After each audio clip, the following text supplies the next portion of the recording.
नमस्कार मित्रांनो, मी जयकर मांडके माझ्या चॅनलवर आपल्या सगळ्यांचे स्वागत करतो। मित्रांनो, आज मी आपल्यासमोर इयत्ता 9वीच्या इंग्लिशच्या पुस्तकातील जे चौथं युनिट आहे त्यातील चौथा लेसन द टेम्पेस्ट हा सादर करणार आहे। पाठ मोठा आहे त्यामुळे मला या पाठाचे 2 व्हिडिओज तयार करावे लागतील, म्हणजेच 2 पार्ट या पाठाचे मला करावे लागतील। त्यातला मी पहिला पार्ट आपल्या समोर सादर करतोय। पेज नंबर 107 वर हा पाठ आहे। माझ्याकडे पुस्तक आहे, तुम्हाला पुस्तकाची गरज भासेल तर मग चला मित्रांनो व्हिडिओला सुरुवात करूया। द टेम्पेस्ट, टेम्पेस्ट या शब्दाचा अर्थ वादळ। Prospero was the Duke of Milan in the kingdom of Naples. आता नेपल्स या राज्यामध्ये मिलानचा ड्यूक हा प्रोस्पेरो होता। आता प्रोस्पेरो हा त्याच ड्यूक होता, मिलान या सुभ्याचा म्हणून, प्रांताचा म्हणून। आता आपण ड्यूक या शब्दाचा अर्थ सरदार किंवा एखादा नोबेलमॅन असं आपण इथं घेऊयात। म्हणजेच काय तर नेपल्स मधील मिलान या प्रांताचा तो ड्यूक म्हणजे प्रोस्पेरो हा ड्यूक होता, सरदार होता। He was such a studious and learn scholar that he spent most of his time reading books. आता तो एक अभ्यासू आणि एक विद्वान असा स्कॉलर होता, शिष्य होता, जो काय करायचा तर त्याचा बराचसाच वेळ हा अभ्यासामध्ये, पुस्तक वाचण्यामध्ये तो घालवत असायचा। while his brother Antonio managed the business of running his dukedom। आता त्याच वेळेला त्याचा जो भाऊ होता, त्याचं नाव होतं अँटोनिओ, हा काय करायचा तर ते जे ड्यूकडम आहे, म्हणजे जसा किंगचं किंगडम असतं तसं ड्यूकडम, तर ते ड्यूकडमचा जो काही व्यवहार सगळा होता तो सगळा तो सांभाळत असायचा त्याचा भाऊ। Now Antonio was a treacherous man. आता ट्रेचरस या शब्दाचा अर्थ इथं डिसलॉयल अँड डेंजरस, म्हणजेच काय तर दगलबाज, विश्वासघातकी आणि धोकादायक असा तो माणूस होता। And he wanted to become duke of Milan in his brother's place. आणि त्या अँटोनिओला प्रॉस्पेरोच्या जागी त्याला मिलानचा ड्यूक व्हायचं होतं। In fact, Antonio would not have hesitated kill Prospero, but he knew that the people loved their duke.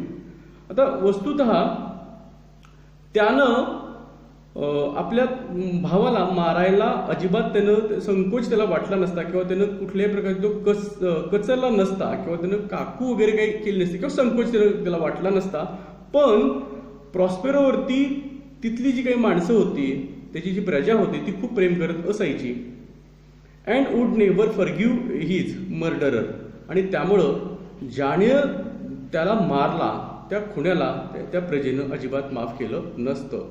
So Antonio got together with Alonso the king of Naples who was Prospero's enemy. आता त्यामुळं काय केलं तर अँटोनिओनं आपल्याला सोबत म्हणून नेपलचा जो राजा होता त्याचं नाव होतं अलान्सो, या अलान्सोला सोबत घेतलं, जो प्रॉस्पेरोचा शत्रू होता त्याला आपल्या सोबत घेतलं। They took Prospero to sea and when they were far away from land they put Prospero. आता त्यांनी काय केलं तर त्या दोघांनी प्रॉस्पेरोला समुद्रामध्ये ते घेऊन गेले। खूप दूरवरती जेव्हा ते जमिनीपासून खूप आत गेले त्यावेळेला त्यांनी काय केलं तर Prospero and his baby daughter Miranda into a broken old boat. त्यांनी काय केलं तर प्रॉस्पेरो आणि त्याची जी छोटी मुलगी होती तिचं नाव होतं मिरांडा, या मिरांडाला आणि प्रॉस्पेरोला या दोघांना त्यांनी एका तुटलेल्या, अत्यंत जुन्या अशा असलेल्या एका बोटीमध्ये त्या दोघांना त्यांनी ठेवलं। अँड सेल अवे, आणि तिथून त्यांनी ते तिथून पाठवून दिलं समुद्रामध्ये, खूप दूरपर्यंत ते घेऊन गेले। Prospero and Miranda were left to drift into the wide open sea. आता प्रॉस्पेरो आणि मिरांडा या दोघांनाही त्या अशा मोडक्या तुटलेल्या अशा बोटमध्ये ते त्यांना तिथे टाकलेलं होतं आणि ते त्यांना वाहून घेऊन जात होतं. अशा विशाल अशा मोठ्या अशा समुद्रामध्ये तो घेऊन चाललेलं होतं ते वाहत वाहत त्यांना. Thus Antonio manage to take over the dukedom of Milan. आणि अशा प्रकारे अँटोनिओनं काय केलं तर मिलानची जी काही ड्युकडम होतं, सरदारकीची जी काही जागा होती ती त्यानं बळकावून घेतली आपल्या ताब्यामध्ये.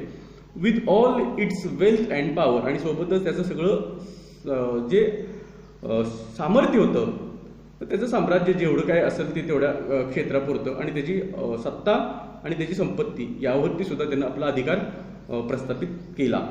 Now among Prospero's courtiers was a true and loyal lord called Gonzalo. आता जे प्रॉस्पेरोची जी काही दरबारी मंडळी होती त्याच्यामध्ये एक खरा आणि एक आता अत्यंत लॉयल असा असणारा एक लॉर्ड होता. लॉयल म्हणजे एकनिष्ठ असलेला, निष्ठावान असा असलेला. त्याचं नाव होतं गॉन्झॅलो. आता त्याने काय केलं बघा. Out of love and loyalty for the rightful duke Gonzalo had secretly place in the boat fresh water, food and clothes and along with them Prospero's most valued possessions his books. त्याने काय केलं प्रेम आणि निष्ठा त्याच्यासाठी त्याच्यातून बाहेर पडून त्याच्यासाठी काय केलं तर त्यानं एक असा रास्त असा न्यायाचा ड्यूक या ड्यूकडमला मिळावा. त्या सरदार तिथं एक चांगला उत्तम असा शासक तिथं मिळावा या उद्देशाने त्याने काय केलं तर गुप्तपणे एका बोटीमध्ये ताजं पाणी, अन्न, कपडे आणि सोबतच प्रॉस्पेरोची जी काही अत्यंत मौल्यवान अशी जी काही वस्तू होत्या, ज्या त्याची पुस्तक होती, ही सगळी त्याने काय केली तर एका बोटीमध्ये भरली आणि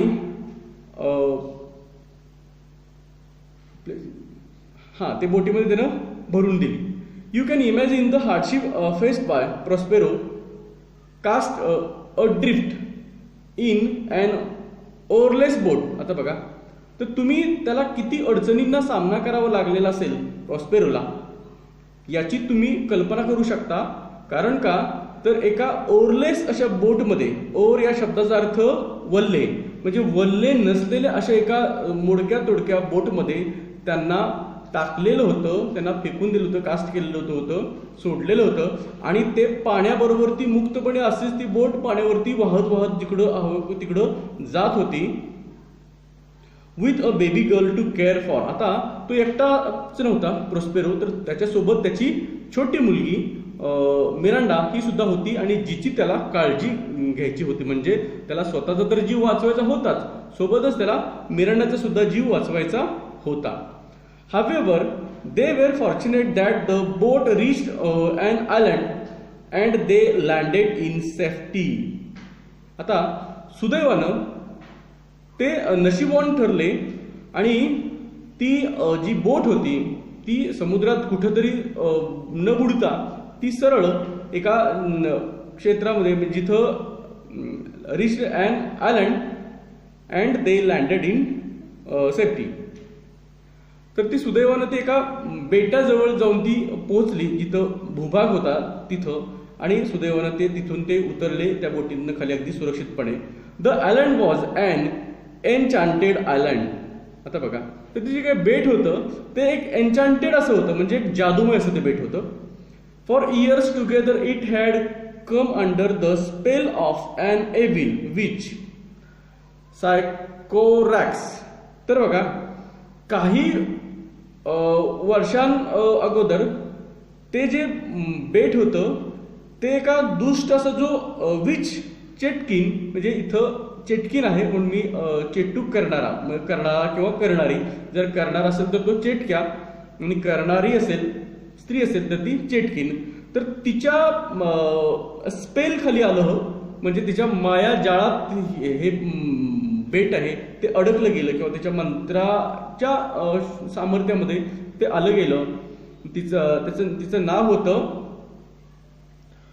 सायकोरॅक्स नावाचं. who had imprisoned all the good spirits she found on that island. तिनं काय केलं होतं तर तिनं चांगले जे काही आत्मे होते म्हणजे सद्गुणी व्यक्तींचे जे आत्मे होते तिला त्या याच्यावरती तिला सापडले, त्या चेटकिनीला त्या बेटावरती, आणि तिनं काय केलं तर ते त्या आत्म्यांना तिनं कैद करून घेतलं. स्पिरिट्स म्हणजे आत्मे. She herself had died before Prospero's arrived on the island. आता ती स्वतःच प्रॉस्पेरोचं त्या बेटावरती येण्या अगोदर ती स्वतः तिचा मृत्यू झाला होता, ती मेलेली होती. But the spirits remained trapped in their प्रिझन्स.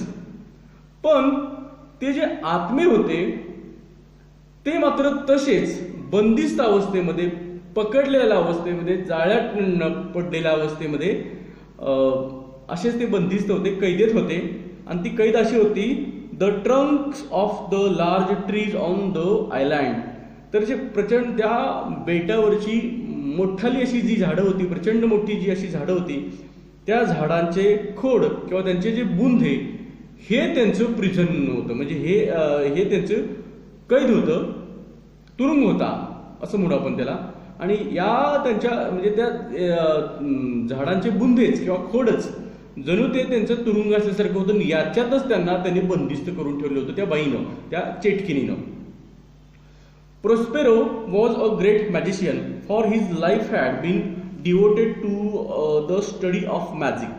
आता प्रोस्पेरो हा एक मोठा असा जादूगार होता आणि ज्यानं त्याचं आयुष्यातला बराचसाच वेळ हा त्यानं जादूच्या अभ्यासासाठी त्यानं आयुष्य असं समर्पित केलेलं होतं. डिवोटेड या शब्दाचा अर्थ समर्पित करणं किंवा एखाद्या बाबतीत एकनिष्ठ असणं असं. The power of his art enabled him to set free the imprisoned spirits. आता त्याच्या जादुई शक्तीमुळं प्रोस्पेरोनं काय केलं तर ते जे आत्मे होते त्यांना, जे कैदेत होते, बांधून ठेवलं होतं, त्यानं मुक्त केलं. Of whom Ariel was the chief. आणि त्या सर्व आत्म्यांमध्ये एरियल हा सगळ्यांचा मुख्य होता, चीफ होता. The spirits were so grateful. ते जे आत्मे हे ग्रेटफुल होते, म्हणजे त्यांनी त्याच्या उपकाराची जाणीव ठेवली, कृतज्ञ होते. To Prospero that they promise to be ever obedient to his will.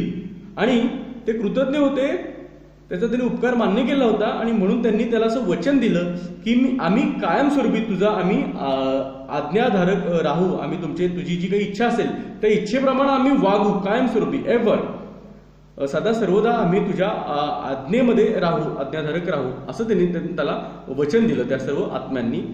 In the woods nearby Prospero found Caliban, a twisted ugly monster.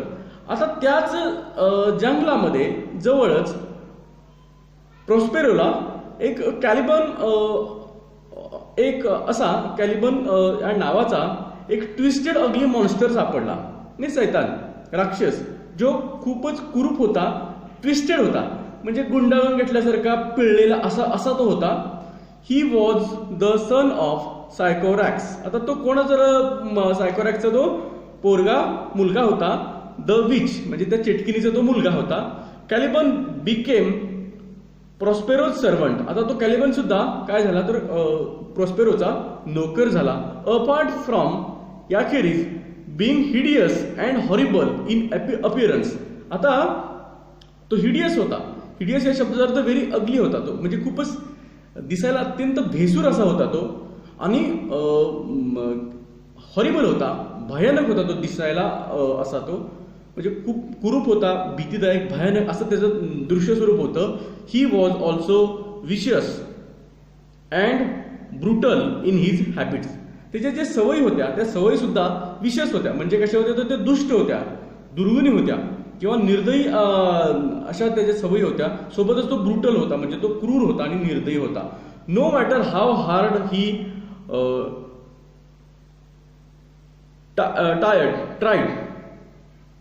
tired, Prospero could not make him change his ways for the better.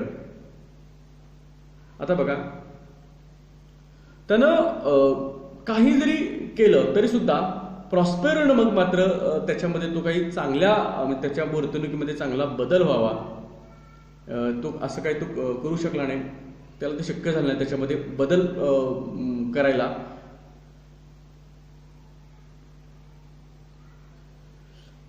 पुढे बघूयात.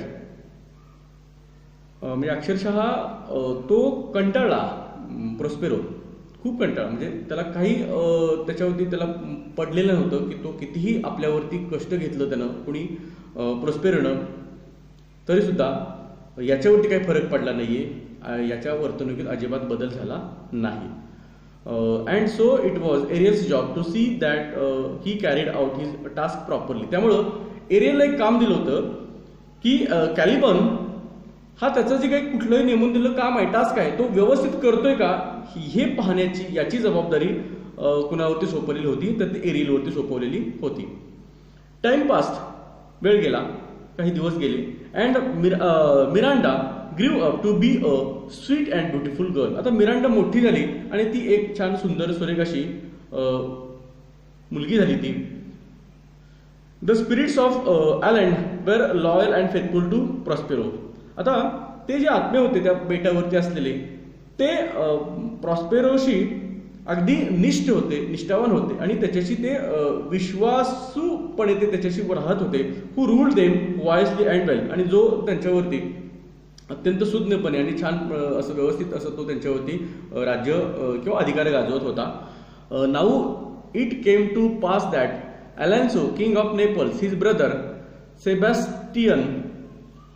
Sebastian and Antonio, the wicked brother of Prospero, were sailing in a ship close to the enchanted island. आता झालं तसं बघा, ते जे जादुई असं जे काही बेट होतं जिथं प्रॉस्पेरो राहत होता, तिथूनच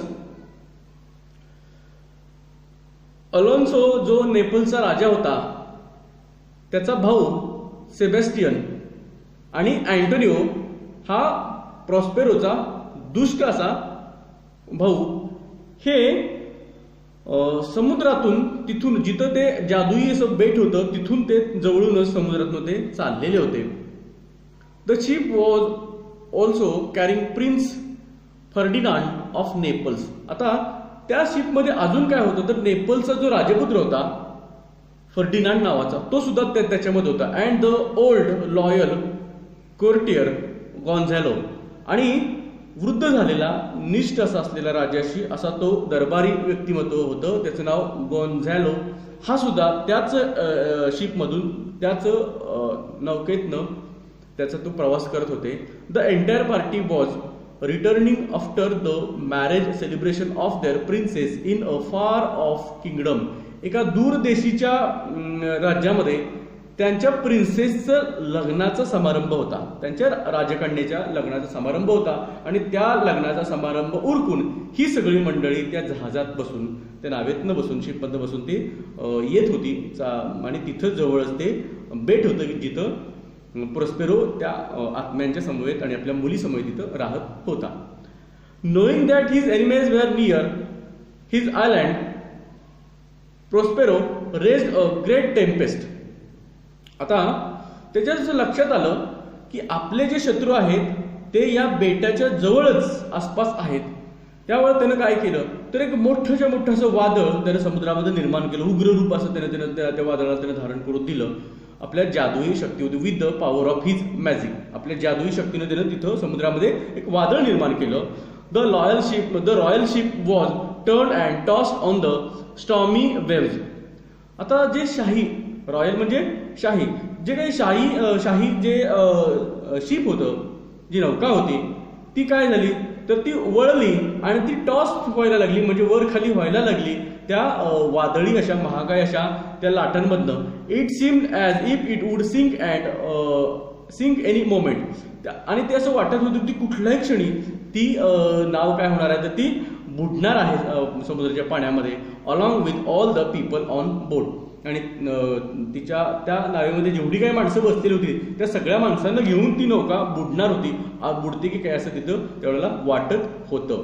as the tempest raged, Prospero led his daughter to see shore of the island and showed her the ship struggling on the wild waves. आता जसं त्या वादळानं उग्र रूप धारण केलं, टेम्पेस्ट म्हणजे वादळ, रेज्ड म्हणजे उग्र रूप धारण केलं, वाढलं, त्याचा प्रभाव वाढला, तसं त्यानं काय केलं तर आपल्या मुलीला मिरांडाला घेऊन तो समुद्रकिनारी आला त्या बेटाच्या, आणि त्यानं दाखवलं की ते बघ, ते अशा त्या महाकाय अशा ज्या लाटा होत्या, त्या लाटांमधनं ते शिप कसं ते स्ट्रगल करते, त्या जहाजाला किती संघर्ष करावा लागतोय हे त्याने तिला दाखवलं. Miranda a kind hearted girl. आता मिरांडा ही एक सुहृदयी अशी मुलगी होती, चांगल्या मनाची होती मुलगी. Begged her father to have pity on the people caught in the storm. तिनं आपल्या वडिलांना तिनं विनवणी केली, याचना केली की तुम्ही काय करा तर त्या वादळामध्ये जी सापडलेली माणसं आहेत तुम्ही त्यांच्यावरती दया दाखवा. ओ फादर शी बेग्ड. तिनं काय विनवणी केली बघा तर, if by your art you have raised this dreadful Tempest. ती काय म्हणते तर तुम्ही तुमच्या जादुई कृत्यांनी जर तुम्ही हे भीतीदायक असं ड्रेडफुल असं टेम्पेस्ट वादळ जर का तुम्ही वाढवलेलं असलं किंवा तुम्ही निर्माण केलेलं असलं तर please please quell the storm now save the poor souls on board. आणि तुम्ही काय करा तर इथं क्वेल या शब्दाचा अर्थ आहे टू एंड. तर बघा तर ती असं सांगते की तुम्ही काय करा तर तुम्ही या जहाजावरच्या लोकांना वाचवण्यासाठी, त्यांचे जीव वाचवण्यासाठी, त्यांचा प्राण वाचवण्यासाठी तुम्ही काय करा तर तुम्ही हे वावटळ जे वादळ आहे ते तुम्ही थांबवा, त्याचा शेवट घडवा. Prospero told his daughter not to be afraid. त्यांनी आपल्या मुलीला सांगितलं की तू घाबरू नकोस. I have so ordered it that no person on that ship will be hurt in any way. त्याने सांगितलं की मी अशा प्रकारची आज्ञा दिली आहे की कुठल्याही प्रकारे की त्या जहाजावरील लोकांना कसल्याही प्रकारची इजा होता कामा नये, अशी मी सक्त अशी सूचना किंवा आज्ञा मी माझ्या लोकांना दिलेली आहे, हे त्यांनी त्याला सांगितलं. I intended to save every one of them but what I have done now is in your interest he said to her. आता बघा तो काय म्हणतो की माझा उद्देश एकच आहे की त्याच्यावरच्या प्रत्येक माणसाला वाचवायचं आहे, पण मी आता जे काही मी जे करत आहे ते सगळं एक तुझी त्या लोकांबद्दलची इंटरेस्ट आहे, एक आपुलकी आहे, त्यांच्यामध्ये तुला रस असल्यासारखं आहे, आणि म्हणूनच मी हे सगळं नेमकं काय करतोय ते बघ, असं ते तिला म्हणतायत. Miranda was puzzled. आता मिरांडा गोंधळून गेली. ती काय म्हणते बघा, why should her father put the ship and its crew in peril for her sec.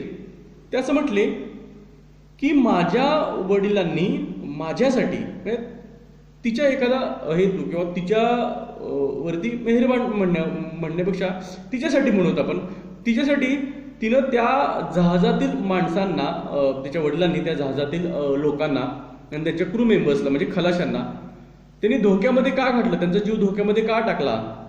Peril या शब्दाचा अर्थ डेंजर. त्यांचा जीव संकटामध्ये त्यांना का आणलं, त्यांचा जीव त्यांनी धोक्यामध्ये का घातला, असं त्याला प्रश्न पडला. Then for the first time Prospero told her the story of their past life. आणि त्याच्यानंतर प्रोस्पेरोनं आयुष्यामध्ये पहिल्यांदाच त्यांच्या जीवनाची जी काही भूतकाळातील जे त्यांचं जीवन होतं त्याच्याबद्दलची कथा त्यांनी तिला सांगितली. He explained that he had caused the tempest in order to bring his enemies. त्याने असं त्यांना सांगितलं, तिला सांगितलं, असं स्पष्टीकरण सांगितलं की मी माझ्या शत्रूंना माझ्या जवळ आणण्यासाठी हे अशा प्रकारचं वादळ मी काय केलेलं आहे तर समुद्रामध्ये निर्माण केलेलं आहे. Alonso and Sebastian within his power. आता हे सगळं कशासाठी तर जो अलोन्सो आहे आणि सेबेस्टियन आहे यांना माझ्या शक्तीखाली, माझ्या सामर्थ्याखाली आणण्यासाठी मी हे वादळ समुद्रामध्ये निर्माण केलं, असं प्रॉस्पेरोने आपल्या मुलीला सांगितलं. Having narrated this story Prospero touched Miranda with his magic stick.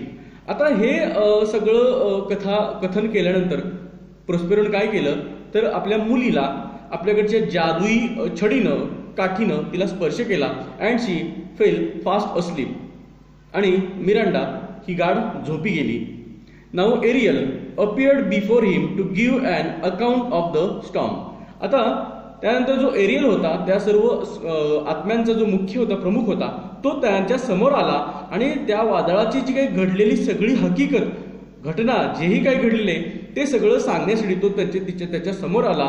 He gave a lively story of the fears of the sailors and the anxiety of the lords and आता तर त्यानं अगदी लाईव्हली म्हणजे सजीवपणे अशी कथा त्याने त्याला सांगितली. कशाची? तर तिथं जे काही सेलर्स होते त्यांची भीती, तिथे जे लॉर्ड्स होते, जे उमराव होते त्यांची चिंता, and how prince Ferdinand king Alonso's son had lived into the sea. आणि कशा प्रकारे जो अलोन्सोचा जो मुलगा फर्डिनांड जो राजपुत्र होता त्यानं समुद्रामध्ये कशा प्रकारे उडी घेतली, झेप घेतली, याची कथा त्याने सगळं त्याला म्हणजे एखादं असं चलचित्र असल्यासारखं, लाईव्ह टेलिकास्ट जसं झाल्यासारखं त्याला ते सगळी हकीकत अगदी सजीवपणे, जिवंतपणे, आनंदीपणे किंवा चैतन्यशीलपणे त्याने त्याला सगळी सांगितली. His father and the rest of the royal party feared that he was dead. आता त्याचे वडील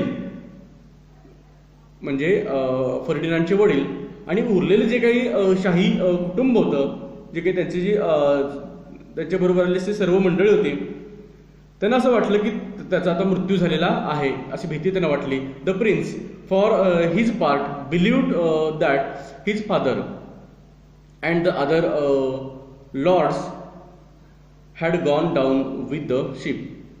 तथा त्यानंतर बघा तर त्याच्या वडिलांना असं वाटलं की तो आपला मुलगा तर गेल्या सोबतच इतर जे काही उमराव होते ते सुद्धा had gone down with the ship, म्हणजे जहाज तर बुडालेलंच आहे आणि सोबतच ती सर्व माणसं सुद्धा जहाजाबरोबर बुडालेली आहेत. अशा प्रकारचं त्यांनी कथन, असं विश्वास त्यांचा बसला इथपर्यंत त्यांनी त्याला ते सांगितलं. एरियल्स सॉन्ग बघा, आता एरियल्स काय सांगतो ते आपण बघूयात. फुल फॅदम 5 दाय फादर लाईज. आता फॅदम हे खोली मोजण्याचं मापन आहे, तर तो जवळजवळ 5 फॅदम एवढ्या खोल तुझे वडील हे काय तर पडलेले आहेत, झोपलेले आहेत. लाय म्हणजे पहुडलेले आहेत, म्हणजे मृत्युमुखी पडल्यासारखं. On his bones are coral made. आता त्यांचे जे हाडं आहेत ती कशापासून बनलेली आहेत, तर ती कोरलपासून म्हणजे प्रवाळांपासून बनलेली आहेत. Those are pearls that were his eyes. त्याचे जे काही डोळे आहेत ते मोती आहेत, किंवा ते जे मोती आहेत ते त्याचे डोळे आहेत असं तो सांगतो गाण्यामध्ये. Nothing of him that doth फेड. डॉथ या शब्दाचा अर्थ डज इथं दिलेला आहे.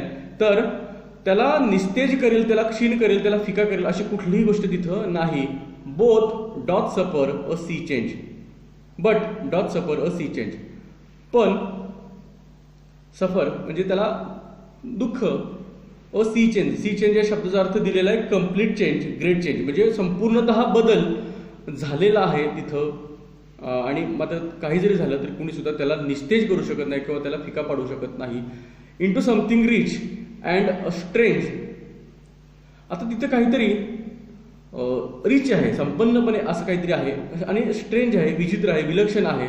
ते काय आहे बघा, तर सी निम्स आवरली रिंग हिज नेल. आता सी निम्स या शब्दाचा अर्थ काय, तर समुद्री सुंदरी, अप्सरा म्हणून, सागरामधली अप्सरा. तर त्या काय करत आहे, तर आवरली रिंग्स हिज नेल. तर त्या अगदी तासोनतास त्या काय करतायत, तर नेल या शब्दाचा अर्थ the sound of a bell that is rung to announce someone's death. तर त्या समुद्री अप्सरा काय करतात, तर तासनतास ती बेल वाजवतायत, नेल वाजवतायत. म्हणजे ते एक प्रकारचा बेलचा आवाज आहे की जो एखाद्याच्या मृत्यूनंतर ती बेल वाजवली जाते, अशा तो नेल काय करत आहेत, तर त्या वाजवत आहेत असं तो गाण्यातनं सांगतो Ariel. Hark now I hear them ding dong bell. तर हार्ट या शब्दाचा अर्थ कान देऊन ऐका, मी आता त्यांना ऐकतोय, डिंग डाऊन बेल. तर अशा प्रकारचं हे गाणं हे एरियलनं सादर केलेलं आहे. या गाण्यांमधल्या जे अर्थ शब्द आहेत त्यांचा मी अर्थ इथं मगाशीच वाचून दाखवलेला आहे. तर मित्रांनो 109 पानापर्यंत आपला हा पाठ इथं झालेला आहे. म्हणजे व्हिडिओचा पहिला पार्ट इथं झालेला आहे. याचा तुम्ही दुसरा पार्ट तुम्ही नक्की बघा. तो लगेच मी आपल्यासमोर सादर करेन. एक किंवा 2 दिवसानंतर मी सादर करेन. तर तुम्ही नक्की बघा. माझा हा व्हिडिओ तुम्ही पूर्णपणे पाहिल्याबद्दल आपल्या सगळ्यांच्या अगदी मनापासून धन्यवाद मित्रांनो. कृपया माझ्या व्हिडिओला लाईक करा, माझा चॅनल सबस्क्राईब करा, माझा व्हिडिओ शेअर करा. व्हिडिओ पाहिल्याबद्दल परत एकदा आपल्या सगळ्यांच्या मनापासून धन्यवाद मित्रांनो.